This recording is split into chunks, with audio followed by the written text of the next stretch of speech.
Bonjour les autodidactes, bienvenue dans cette vidéo. Aujourd'hui je vais vous apprendre comment télécharger et installer facilement MySQL. Donc pour ce faire, nous allons d'abord vérifier voir si notre système d'exploitation est compatible avec l'installation de MySQL. Donc vous allez sur le lien que je vais mettre dans la description ou qui liste les supports ou les systèmes d'exploitation que MySQL supporte. Donc on vient un peu plus bas. Le système que j'utilise pour réaliser cette vidéo, c'est Microsoft Windows 10. Donc mon système est parfaitement compatible. Donc vous voyez que ici on n'a pas Windows 7, certes.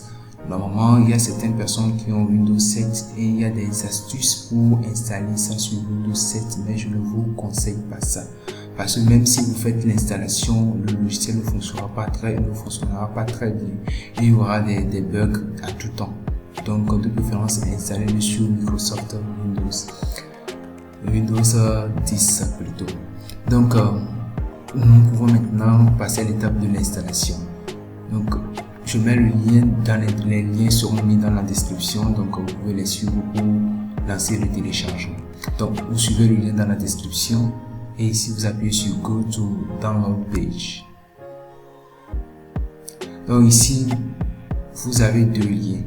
Donc il y a le premier lien qui est moins lourd que le second. Dans le premier lien on dit Windows 32 bits et le second lien Windows 32 bits qui pèse 431,7 MB. Donc nous allons choisir le second lien, c'est simple. Le premier lien c'est une installation qui se passe avec la connexion internet, donc c'est ça l'installation web. Mais le second, c'est une installation qui se passe après le téléchargement. Donc, dès que le téléchargement est fini, on peut éteindre notre connexion, tout se passe hors ligne. Donc, nous choisissons ce lien-là. Donc, on dit d'avoir un compte, mais on n'a pas besoin. On appuie sur Nothing, just start my download.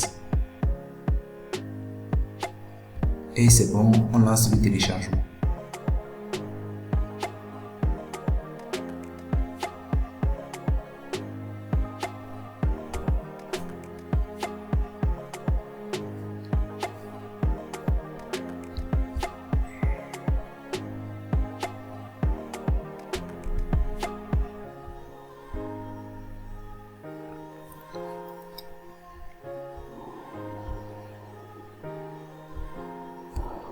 On est en fin de retour, mon téléchargement est pratiquement terminé, donc on peut lancer l'installation.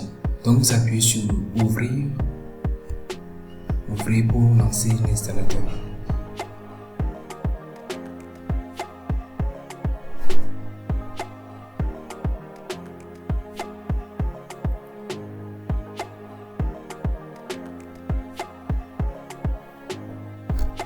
Donc l'installateur de MySQL prend un peu de temps avant de s'ouvrir, donc vous patientez jusqu'à ce que ça s'ouvre. Donc on appuie sur oui pour commencer l'installation.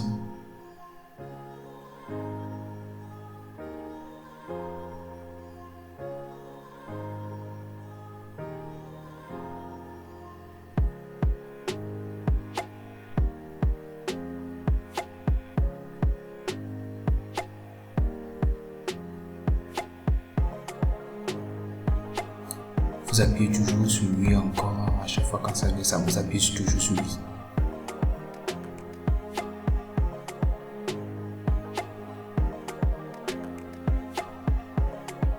Et c'est parti, on est devant maintenant la page d'installation.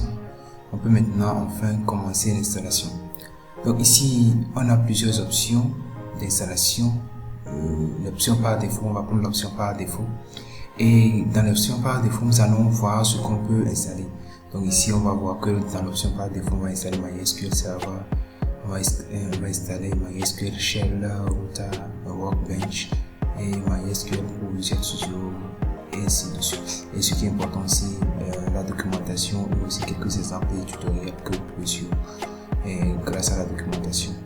Et le MySQL Workbench, c'est l'utilisateur graphique, l'interface graphique pour interagir avec les bases de données. Et il y a MySQL Shell qui est un outil de ligne de commande pour pouvoir interagir avec les bases de données. Donc nous allons appuyer sur Next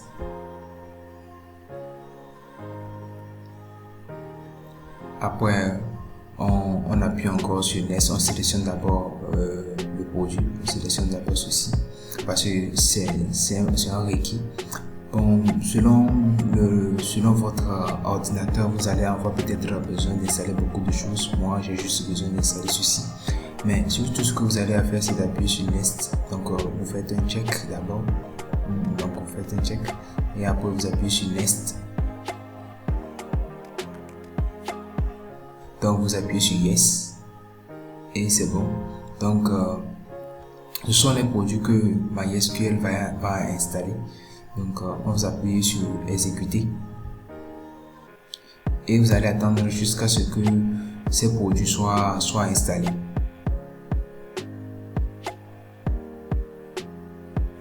Donc, ici vous avez la progression, de l'installation. Donc, l'installation va se passer un à un. Donc, vous passez par le premier, après le deuxième, le troisième, ainsi de suite. Donc, à chaque fois que un produit est installé, ça vient au vert ici.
Donc, l'installation va prendre un peu de temps. Tout ce que vous avez à faire, c'est de patienter, d'attendre jusqu'à ce que l'installation des produits tiers sera finie.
Voilà, mon installation est pratiquement terminée.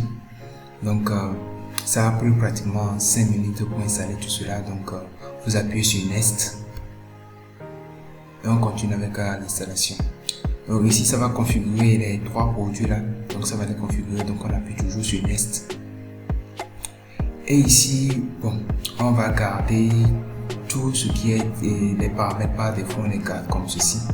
On les garde comme ceci par défaut. Mais si vous voulez aller plus loin, vous allez voir ici que de quel type de configuration il s'agit. Donc, on va choisir pour l'ordinateur tout simplement Mais si vous avez un serveur, un ordinateur que vous avez, bon, si vous avez un serveur, vous utilisez ça, ou bien autre option. Mais nous, on va choisir Development Computer. Donc, on prend ceci, on appuie sur Next, on continue l'installation. Donc, vous allez voir que le port utilisé ici, c'est le 3306. Bon, vous conservez ce port. Si vous ne maîtrisez pas les trucs, vous n'avez pas à le changer, vous le conservez comme ceci. Et vous appuyez sur Next. Donc, bon, on garde la recommandation ici de l'authentification de mot de passe. Donc, on garde ceci et on appuie toujours sur Next. Maintenant, ici, on demande d'entrer un mot de passe. Donc, vous allez entrer votre mot de passe et essayer de vous assurer que le mot de passe soit retenable, que vous puissiez retenir ça et que ça soit aussi correct. Donc, ici, je tape mon mot de passe.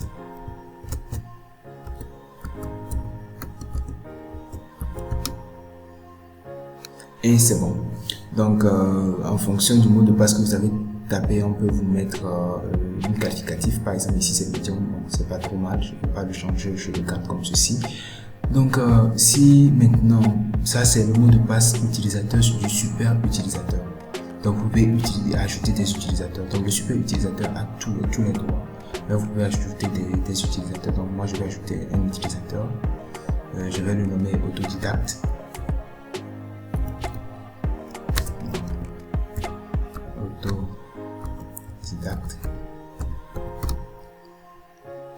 Et je lui donne un mot de passe. Donc je tape un mot de passe.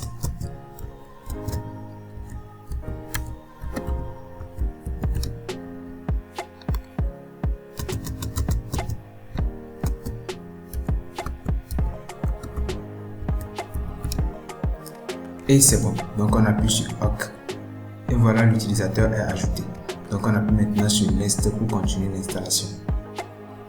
Donc ici, si vous arrivez sur cette page, le nom du service Windows, donc dès que l'ordinateur sera lancé, en même temps ce service sera lancé aussi. Donc c'est pour ça qu'il faut s'assurer que cette case soit toujours cochée. Donc Start My SQL Server a des systèmes startup. Donc c'est pour s'assurer qu'à chaque fois que vous lancez Windows, que vous ouvrez votre ordinateur, que Windows est lancé, il faut que ce service soit lancé pour que vous puissiez travailler tranquillement. Donc vous vous assurez que c'est coché et vous appuyez sur Next. Donc vous allez voir ici qu'il y a deux options, standard, système account ou bien custom account user plutôt. Donc le standard système account, c'est bon, le système sur lequel vous êtes, vous conservez l'utilisateur par défaut. Donc vous allez utiliser ceci, c'est recommandé. Mais si vous savez ce que vous faites, vous pouvez utiliser un autre utilisateur. Donc moi je vais utiliser l'option par défaut. Donc vous appuyez sur Next. Et voilà, donc on est arrivé donc pratiquement à la fin de notre installation. Ici on nous demande do you want MySQL server to update the server field permission for you. Bon, à vous le choix. Moi j'ai choisi le premier, donc je appuie sur Next. Et on appuie sur ça, c'est les configurations qu'on a, tout ce qu'on a mis comme paramètre, toutes les configurations. Donc on appuie sur exécuter pour que ces configurations soient appliquées. Donc vous voyez que ça ne prend pas beaucoup de temps pour les configurations.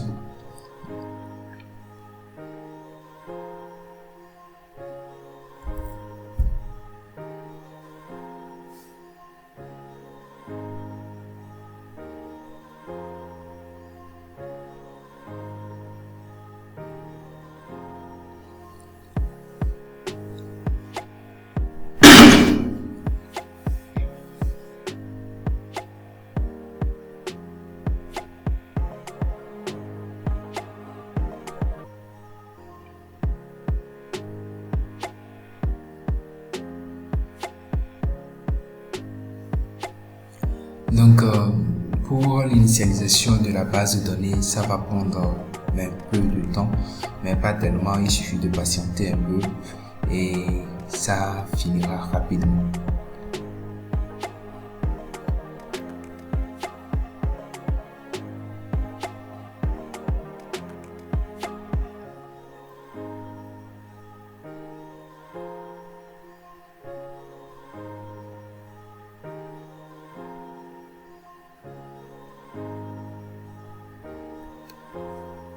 Donc les configurations sont terminées, donc toutes les configurations ont été appliquées, donc on appuie sur Finish et on continue, on appuie sur Next. Donc vous allez voir que la première partie est déjà configurée, MySQL Server c'est déjà configuré.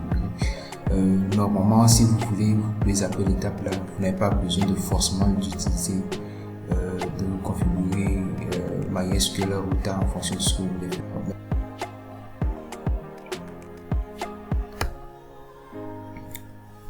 Donc sur cette partie, nous allons laisser les paramètres qu'ils sont, nous allons mettre seulement Finish. Bon, en fait, on n'a pas besoin de MySQL Router Configuration pour l'utiliser, puisque c'est à l'état de production qu'on utilise celui-ci, donc on va utiliser, on appuie sur Finish. Et donc on passe à l'étape suivante, on appuie sur Next. Donc quand vous appuyez sur Next, ici on va vous demander le mot de passe de votre compte super utilisateur, donc vous tapez le mot de passe. Et une fois le mot de passe tapé, vous appuyez sur Check. Donc Connection Succeed, donc vous appuyez sur Next. Après avoir appuyé sur Next, vous allez maintenant appliquer les configurations que vous venez de faire. Donc vous appuyez sur Exécuter et ça prend quelques secondes pour que les configurations s'appliquent.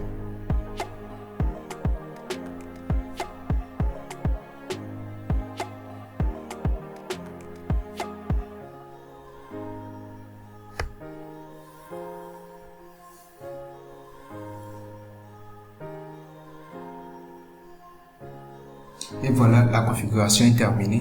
Donc vous appuyez sur Finish, et maintenant vous appuyez sur Next. Donc ici on vous demande de lancer MySQL Workbench ou bien de lancer MySQL Shell. Donc on va les lancer tous les deux pour voir si tout fonctionne très bien. Donc on appuie sur Finish.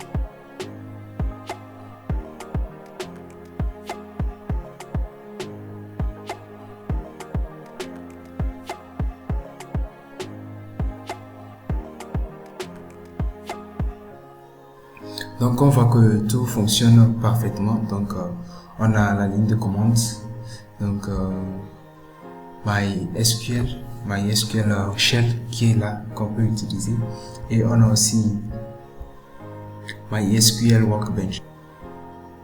Donc pour vérifier, voir si tout fonctionne très bien, vous appuyez sur Database, vous appuyez sur Connect to Database. Donc une fois que vous appuyez sur ça, on vous demande d'entrer. Donc on va mettre local instance, donc on va mettre ceci. Donc vous gardez tout comme ceci, vous gardez tout par défaut et vous appuyez sur OK. Donc on vous demande le mot de passe du super utilisateur, vous tapez le mot de passe.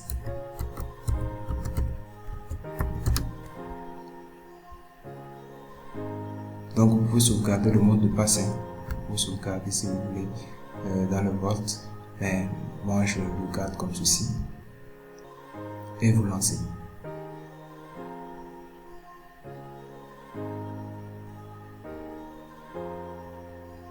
Donc voilà l'interface de Workbench. Donc on a quelque chose comme ceci. On peut tester une commande pour voir si tout fonctionne très bien. Donc vous appuyez sur Select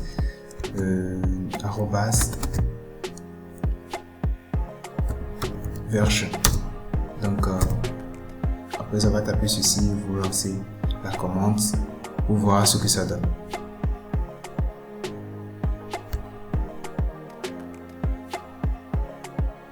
Donc ça fonctionne correctement. Donc on a la réponse de notre requête ici. Donc c'est bel et bien MySQL